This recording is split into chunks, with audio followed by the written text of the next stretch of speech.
Aqui em Provérbios 4:23 diz assim: tenha cuidado com o que você pensa.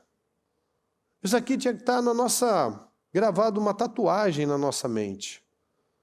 Porque isso aqui é o que acaba com a vida das pessoas e o que levanta as pessoas. Tenha cuidado com o que você pensa, pois a sua vida é dirigida pelos seus pensamentos. Se você pensa em bobagens, a sua vida é dirigida para bobagens. Se a sua vida é dirigida pelos pensamentos de Deus, você vê resultados desses pensamentos. Então, se nós não formos dirigidos por Deus, nós vamos ser conduzidos pelo diabo, pela mentalidade do mundo.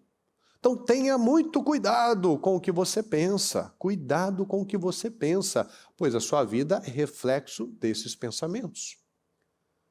2 Coríntios 10:3. Embora sejamos humanos, olha só, presta atenção nos detalhes, pessoal. Sejamos humanos, não lutamos conforme os padrões humanos.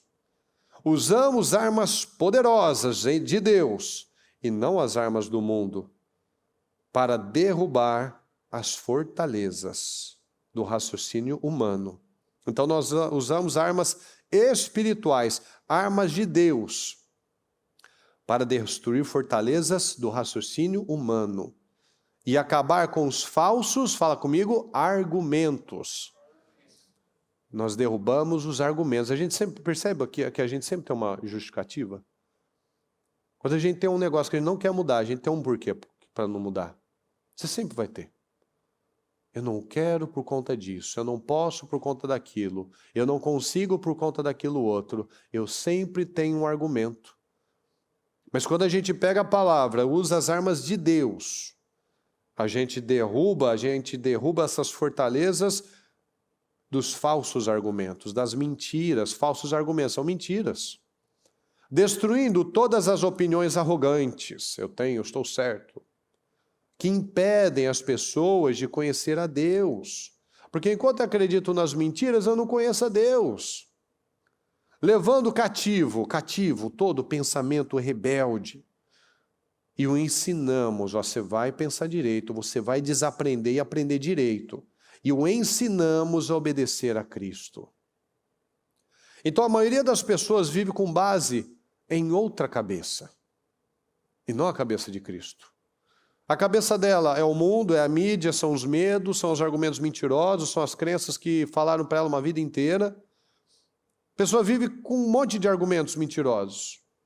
E a palavra nos dá essa direção. Eu tenho que ensinar a nós mesmos a acreditar na verdade. Então, se eu não creio na palavra, eu vou crer em alguma outra coisa. É assim que funciona. Se eu não acredito na palavra, se eu não sou intencional, eu estou vivendo no modo automático, acreditando em tudo que jogam para mim. Em argumentos convincentes, a gente acredita. Pensamentos rebeldes, difíceis. Mas a palavra diz que eu tenho poder, ó. A gente não está falando aqui que Deus vai pegar os nossos pensamentos, vai ensinar a obedecer a Cristo. A palavra está falando que eu pego, ó, levamos cativo. Eu pego esse poder, eu tenho esse poder, eu decido acreditar na coisa certa e coloco força para ensinar a mim mesmo a pensar da forma certa. Então eu tenho poder, fala comigo, eu tenho esse poder. Mais forte, eu tenho esse poder. Eu decido acreditar na coisa certa. Então é uma questão de decisão, se não muda dentro, não vai mudar fora. A nossa vida é fruto dos nossos pensamentos. Tenha cuidado com o que você pensa, pois a sua vida é dirigida por eles. Então nós precisamos derrubar essas fortalezas mentirosas, rebeldes. Olha aqui essa passagem de 1 Coríntios 2:12. Nós, porém, não recebemos o Espírito do mundo. A gente está no mundo, mas eu não recebi esse Espírito. Eu posso ter absorvido, mas não foi o que Deus mandou para mim. Nós, porém, não recebemos o Espírito do mundo, mas o Espírito procedente de Deus, para que entendamos as coisas que Deus nos tem dado gratuitamente. Então, eu tenho a palavra para que eu me conheça, para que eu tenha o Espírito de Deus, para que eu entenda as coisas que Deus tem me dado gratuitamente. No 16, quem conheceu a mente do Senhor? Para que possa instruí-lo? Nós, porém. Fala comigo, eu, porém, tenho a mente de Cristo. Eu tenho a mente de Cristo. Nós temos a mente de Cristo.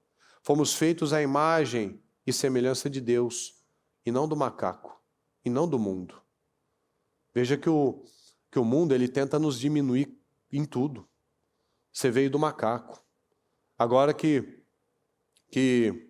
tem essa conversa aí, o aquecimento, que não tem comida para todo mundo, que é uma mentira. Estão falando, né, que o futuro vai ser as pessoas comerem insetos. Olha como que as pessoas vão deixando se colocar em uma condição tão pequena, tão miserável. E tem gente que vai. E por quê? Porque nós temos a mente de Cristo, mas ela decide acreditar nas mentiras do diabo, nos argumentos convincentes. Tem um monte de cientista que fala que se o nível de dióxido de carbono cair para menos de 200 partes por milhão, as florestas morrem, a terra esfria, as geleiras aumentam e tem morte, tem destruição em massa. Atualmente a gente tem cerca de 400 partes por milhão. A meta deles é chegar a 200, porque é o aquecimento global. Então se eles chegam em 200, a partir de 180 as árvores, as florestas começam a morrer. O norte e o sul começam a congelar. As florestas que existem começam a morrer. Começa a ter menos área para plantio. Começa a ter mais dificuldade no clima. Mas não era para ficar melhor? Então veja como que tudo é feito para a gente ficar ouvindo balela, histórias, bobagens. Então temos que comer gafanhoto para ajudar no aquecimento global.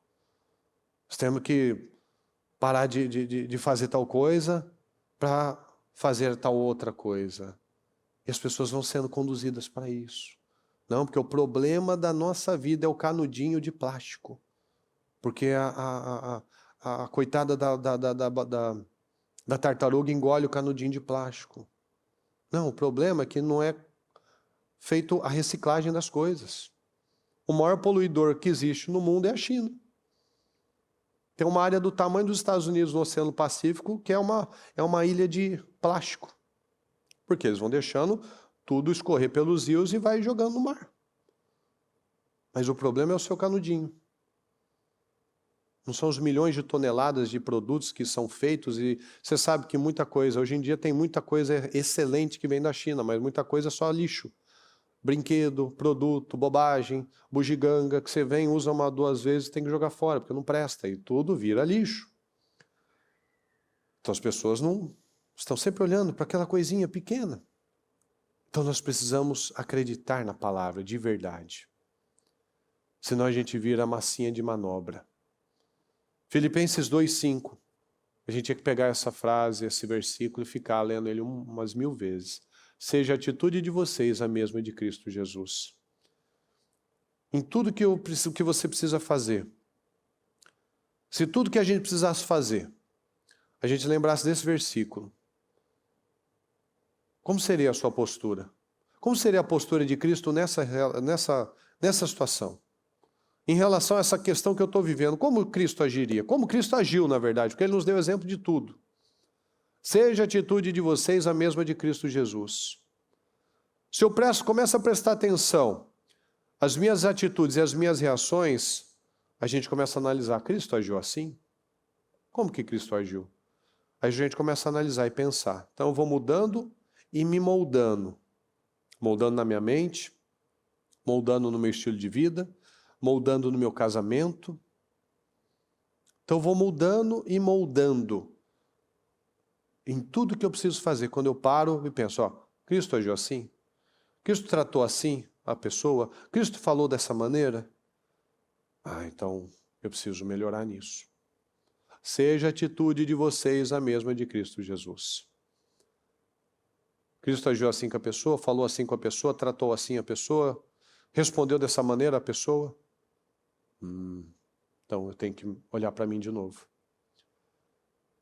E conforme esse entendimento vai vindo, nós vamos transbordando.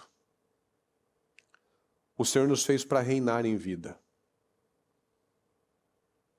Então eu começo a olhar para a palavra, eu começo a mudar a minha mente, o olhar muda, a postura muda, a perspectiva das coisas mudam, as mentiras caem por terra, a minha postura diante dos problemas, das lutas muda.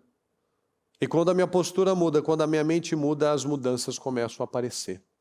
Mas muitas vezes as pessoas estão buscando as mudanças aparecerem para depois eu mudar. Isso é impossível. E eu primeiro preciso estabelecer as minhas mudanças internas para que as mudanças externas aconteçam.